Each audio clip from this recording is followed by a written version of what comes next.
Eu realmente não sei qual é a sua crença, ou qual é a sua fé, ou até mesmo se você sequer acredita em algo espiritual. Mas eu acredito que certos indivíduos foram escolhidos a dedo para alcançar a grandeza.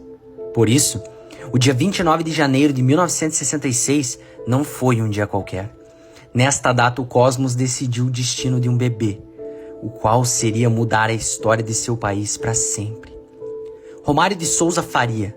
Este é o nome de um dos maiores jogadores desse esporte, um dos maiores brasileiros que já nasceram, onde apesar destes títulos, sempre haverá aqueles dotados de desdém e desprezo por gerações que não sejam as suas, que incansavelmente tentam diminuir o passado, os quais escondam-se no raso argumento de saudosismo. Portanto, para estes, é preciso lembrar quem foi Romário, dono de uma caricatura e personalidade única, integralmente identificada com o nosso país.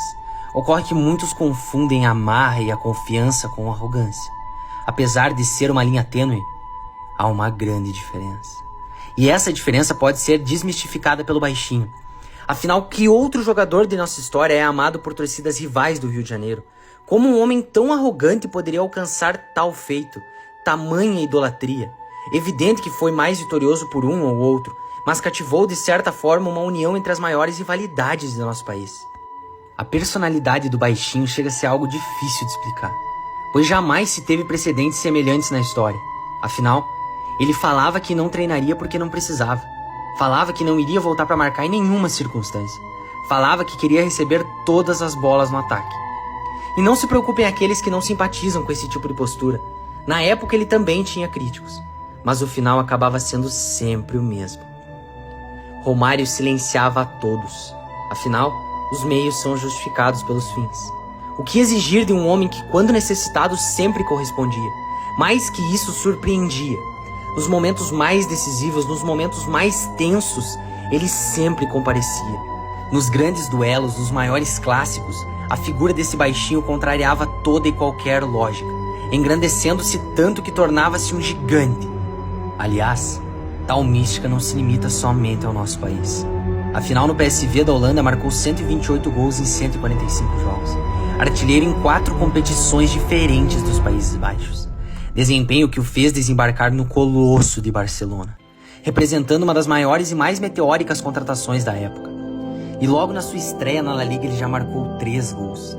Para Romário, o Camp Nou completamente lotado era o mesmo que um jogo de interclasses de sua turma de escola no Rio de Janeiro.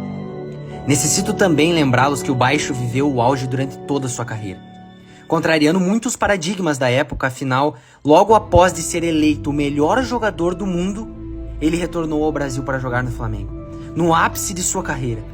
E também não se esqueçam que Romário alcançou a artilharia do brasileiro aos 40 anos de idade, alcançando a marca de 1000 gols marcados. E por fim, é claro que eu não poderia esquecer da Copa do Mundo. Afinal, no calor escaldante dos Estados Unidos, com o erro de Roberto Baggio, após a morte de um dos maiores ídolos da nossa história, a seleção brasileira de Romário deu o tetra a uma nação que vivia o maior luto de toda a sua história. E mais que isso, a ironia do baixinho é que grandes jogadores tornavam-se pequenos perto dele. Stoichkov, Dunga, Miller, Tafarel, Raí e Bebeto são gigantescos, mas quando vestiam a camisa que Romário vestia, tinham seu brilho diminuído. Não porque era roubado, mas sim porque o brilho de qualquer estrela inevitavelmente diminuirá quando colocada ao lado do sol. Romário foi escolhido, e para adotar a sua própria linguagem que tanto se aproximou do nosso povo, e para aqueles que parecem fazer força para não entender, apresento-lhes o baixinho. Então não adianta nem esbravejar, porque Papai do Céu escolheu ainda no berço que esse cara ia ser foda. Eu até entendo os estrangeiros que o menosprezam. O fazem pois a geração de seus pais o temia tanto que os traumatizou. Mas aos brasileiros que o diminuem, sim, eu tô falando contigo mesmo. Eu sei que alguns de vocês estão me ouvindo aqui. Então busquem no seu guarda-roupa uma camisa da seleção brasileira e contem pausadamente quantas estrelas temos em nosso peito. Ao chegarem na quarta, lembrem-se que foi Romário que a colocou lá.